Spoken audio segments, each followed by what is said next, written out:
My Dharma talk today is called Bits of Rubble. Bits of rubble turned into gold. This is a line explaining Amida's 18th vow from the larger sutra, something that's always stuck with me as I've been studying Buddhism.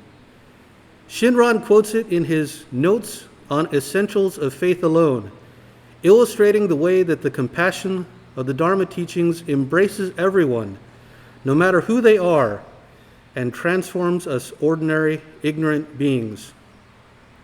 I've been thinking of bits of rubble a lot, as many people have. I've been glued to social media this week.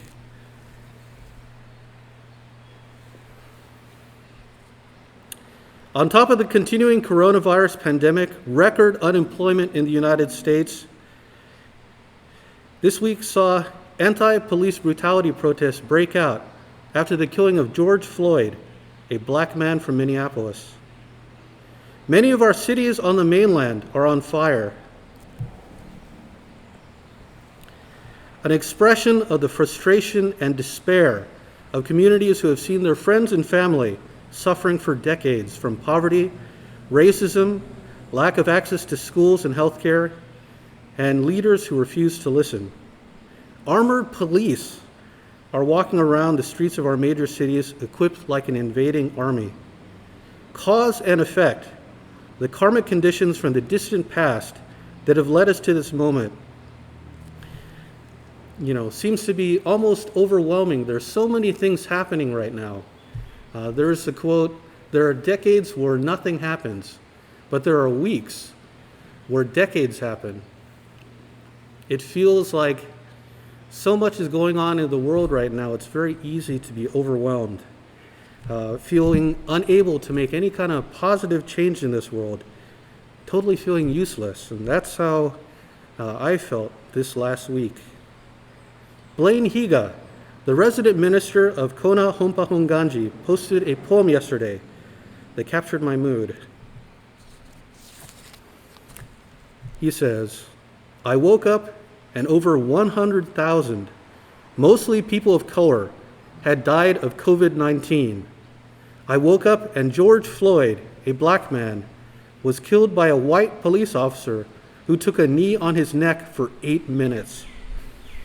I woke up to cities burning because people are tired of injustice and inequality. I woke up to protesters being shot for exercising their rights. I woke up to a president who called for fellow citizens to be shot for lawfully protesting. Each day, I wake up to the working of wisdom and compassion."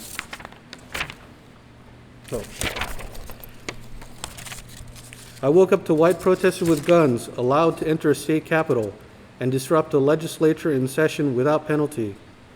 I woke up to a president who called COVID-19 a Chinese virus, and Asian Americans have been attacked. I woke up to people feeling outraged that they should actually give a damn about other people by simply wearing a mask. I woke up to the headline, "Two deadly viruses are killing Americans, COVID-19 and racism." I woke up to what is normal in America. I woke up to the truth of white supremacy, which is destroying our nation. I woke up to realize my place as a minority in America. I woke up crying, "Namo Amida Butsu," for all who are suffering. I woke up crying, "Namu Amida Butsu," for myself.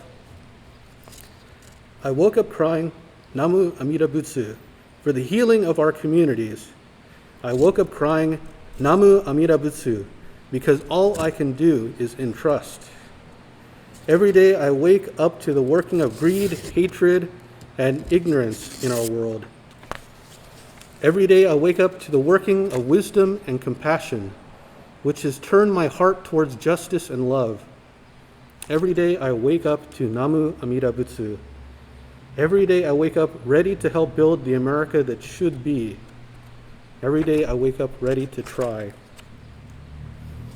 And even though my mind has been spinning and feeling overwhelmed from everything that's going on, Buddhism, Shinran Shonin, gives us a blueprint for being able to see the world clearly through eyes bigger than our own. In the larger sutra, the main character of it, the person who becomes Amida Buddha, begins as a king who gives up his crown to become a seeker, to become a student of Buddhism. At the time, there was a king who, having heard the Buddha's exposition of the Dharma, rejoiced in his heart and awakened aspiration for highest, perfect enlightenment. He renounced his kingdom and throne and became a monk named Dharmakara.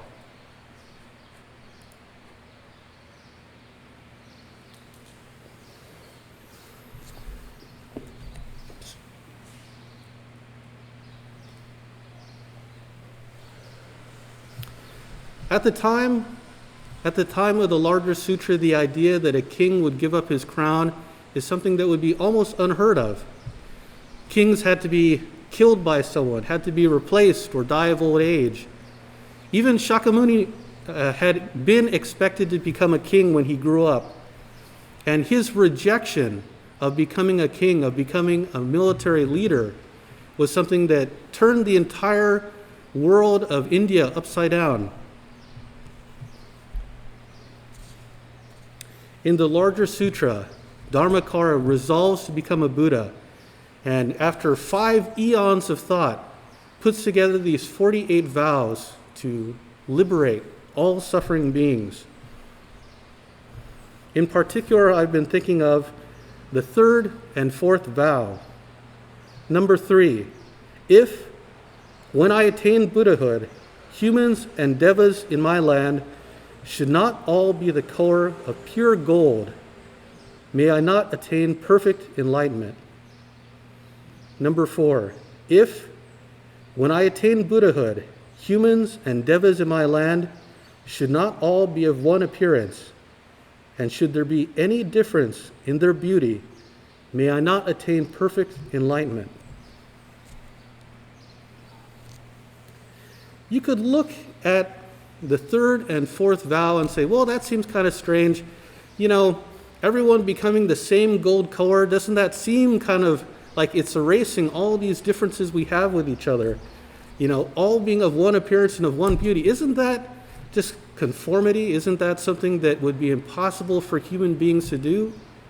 But the intention, I think, was to be able to see everyone around us as gold in color.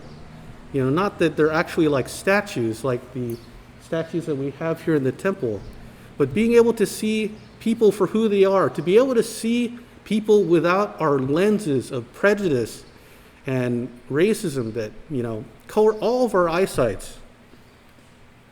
No difference in beauty. You know, this country is made up of so many wonderful people. I think that's the thing that makes us truly a wonderful place to live. You know, it's like mixed plate lunch. If the Portuguese hadn't come to Hawaii, if the Japanese hadn't come to Hawaii, if the Chinese hadn't come to Hawaii, we wouldn't have this wonderful food, this wonderful culture that we have here in the islands. You know, being able to see diversity as a strength, not something to be afraid of, something to want to cast out. That's what we're called to see the world through. At the beginning of my talk, I mentioned bits of rubble change into gold. It's something that, one of my favorite things that Shinran talked about, that he transmits to us today, and it goes like this. That Buddha, in the causal stage, made the universal vow, when beings hear my name and think on me, I will come to welcome each of them, not discriminating at all between the poor and the rich and well-born, not discriminating between the inferior and the highly gifted, not choosing the learned and those upholding pure precepts, and not rejecting those who break precepts and whose evil karma is profound, solely making beings turn about and abundantly say the Nembutsu, I can make bits of rubble change into gold. You know, it's this wonderful alchemy that Shin Buddhism represents. It is a turning point for us to turn our minds, to wake up to the reality of the world around us, to try to see beyond our own limited prejudices and our own limited views. The Pure Land of Amida, the one mentioned in that passage describing the 18th vow, is an expression of a world in which comparison and judgment aren't necessary. It's a world, Amida. Amita means unmeasurable, immeasurable. A Buddha of immeasurable light and life. And we are living in a very measured world where everything is compared against each other, people and races and classes.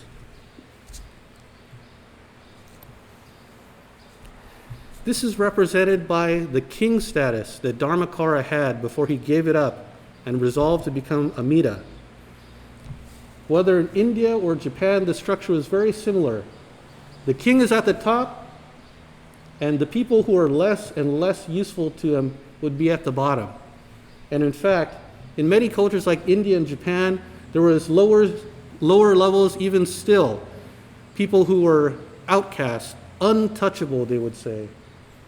This kind of hierarchy exists not just in ancient times, but in our own minds. We see other people as above or below ourselves, and we're constantly judging them in comparison to ourselves.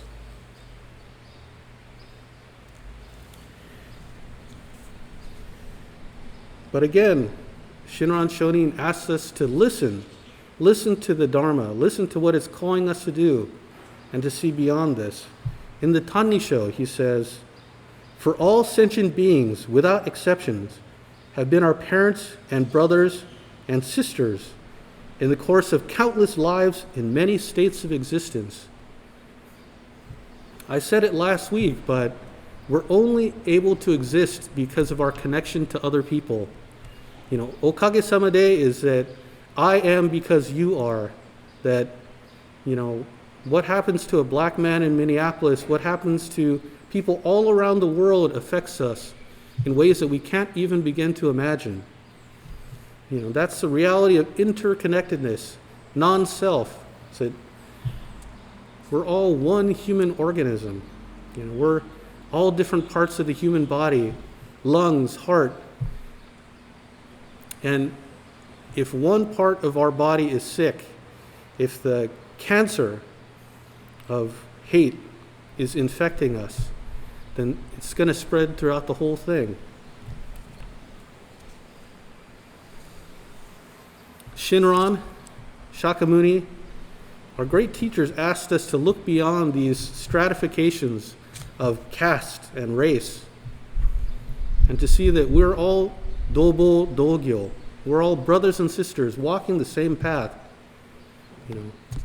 No matter who we are or where we are, we're embraced by the compassion of the Dharma teachings. And it encourages us to find gratitude and strength in that compassion and to walk forward, to do what we can in our lives to help other people. There's a reason why Amida is always standing. Many statues of the Buddha, many objects of reverence in the hall of a temple, they're sitting down, they're in contemplation, but not Amida. Amida is always standing up with one foot forward, ready to help. And we have to listen to what the voices of the past, what our great teachers have encouraged us to do and to hear. And so, thinking about a lot of things this week, scared, angry, but knowing that there are people all over the world thinking the same thing, people who want to make a better world, who want to see the world without the lens of our own prejudices, makes me want to keep walking, just like Amida. So I'd like to thank you folks for listening, and we have a Japanese talk by Rinban Kawata right after. Thank you very much.